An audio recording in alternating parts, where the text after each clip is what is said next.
حضرت سیدنا ابن عباس رضی اللہ تعالی عنہما کی خدمت میں ایک شخص حاضر ہوا، عرض کی کہ حضور ہم لوگ بہت سے لوگ حج کرنے آئے ہیں، صفا اور مروہ کی سعی کے درمیان ہمارے ایک دوست کا انتقال ہو گیا ہے۔ ناظرین ذرا غور کیجئے گا، ایک تو حج کا سفر ہے اور صفا اور مروہ کی سعی کے دوران انتقال ہو جانا بظاہر تو بڑی سعادت ہے، اس سے اچھا مقام کون سا ہے، اور حج کے سفر میں انتقال ہو تو کیا بات ہے، مگر ذرا آگے سنیے گا، دل دہل جائے گا، جس کو کہتے ہیں نا کہ بہت کچھ سیکھنے کو ملے گا۔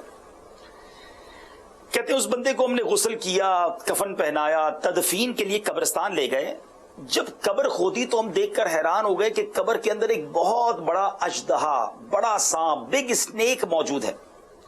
ہم نے اسے چھوڑا اور دوسری قبر کھودی، وہاں بھی بڑا اژدہا، بہت بڑا اسنیک موجود تھا۔ تیسری قبر کھودی تو وہاں بھی سانپ موجود تھا۔ ہمیں بڑی پریشانی ہوئی، حضور ہم نے میت وہیں رکھی ہوئی ہے، آپ سے مسئلہ معلوم کرنے آئے کہ کریں تو کیا کریں، یہ بندہ صفا مروہ کی سعی کے دوران انتقال کیا ہے، مگر جو قبر کھودتے ہیں اس میں سانپ آ جاتا ہے۔ حضرت ابن عباس رضی اللہ تعالیٰ عنہ نے کیا جواب دیا؟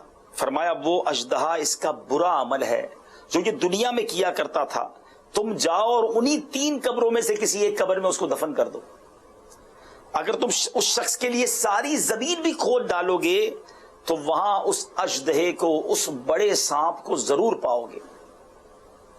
وہ شخص واپس چلا گیا اور اس فوت شدہ کی اس میت کو کسی کھدی ہوئی قبر ہی میں جس میں سانپ بھی تھا اسی میں دفنایا۔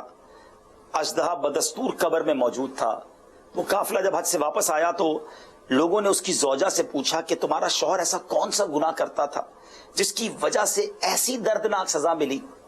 اس عورت نے افسوس کرتے ہوئے کہا کہ میرا شوہر غلے کا تاجر تھا اور غلے میں ملاوٹ کیا کرتا تھا، روزانہ گھر والوں کی ضرورت کے مطابق گندم نکال لیتا اور اتنی مقدار میں جو کا بھوسا گندم میں ملا دیتا، یہ اس کا روز کا معمول تھا، لگتا ہے اسی گناہ کی اسے سزا ملی ہے۔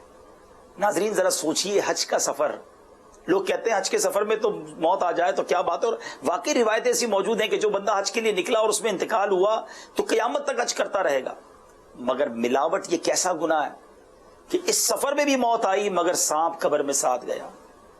کیا آج مسلمان یہ نہیں کر رہے؟ تھوڑے پیسوں کے لیے میڈ ان فلاں لکھ کر، جھوٹ بول کر، ملاوٹ کر کے چیزوں کو بیچ دیتے ہیں۔ مرنا نہیں ہے، ملاوٹ کرنے والے کیوں نہیں سوچتے کہ تھوڑے پیسے تو مل جائیں گے، جھوٹ بول کر، جھوٹی قسمیں کھا کر، دھوکہ دے کر، ملاوٹ کر کے، مگر ان پیسوں کا کریں گے کیا؟ یہ پیسے بربادی لاتے ہیں ناظرین، اور آخرت میں اگر یہ عذاب ہوا تو کدھر جائیں گے؟ بدقسمتی یہ ہے کہ لوگ دوائیوں میں ملاوٹ کرتے ہیں، لوگ اناج میں ملاوٹ کرتے ہیں جو انسان کھاتا ہے، یہ نہیں سوچتے کہ اس کو کھانے کے بعد اس کی صحت کا کیا ہوگا۔ گٹیا تیل استعمال کیا جاتا ہے، اتنے سکینڈل پکڑے جاتے ہیں، اتنی باتیں سامنے آتی ہیں کہ گائے کا گوشت کہہ کر، بکرے کا گوشت کہہ کر کیا کھلا دیتے ہیں، کون سا قیمہ بنا دیتے ہیں۔ تھوڑے پیسے ہی ملیں گے نا آپ کو، اور کیا ہوگا، لیکن یہ اتنا بڑا عذاب آپ کیا کریں گے، کیسے برداشت کریں گے؟ نہ کریں ایسا، یہ تو انسانی جان کے کھیلنے کے مترادف ہے۔ دوائی میں ملاوٹ، ذرا سوچو تو صحیح، دوائی تو انسان کو جان بچانے کے لیے دی جاتی ہے۔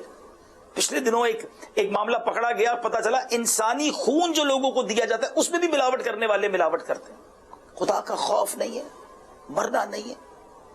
صلو علی الحبیب صلی اللہ تعالی علی محمد۔ مجھے اپنی اور ساری دنیا کے لوگوں کی اصلاح کی کوشش کرنی ہے۔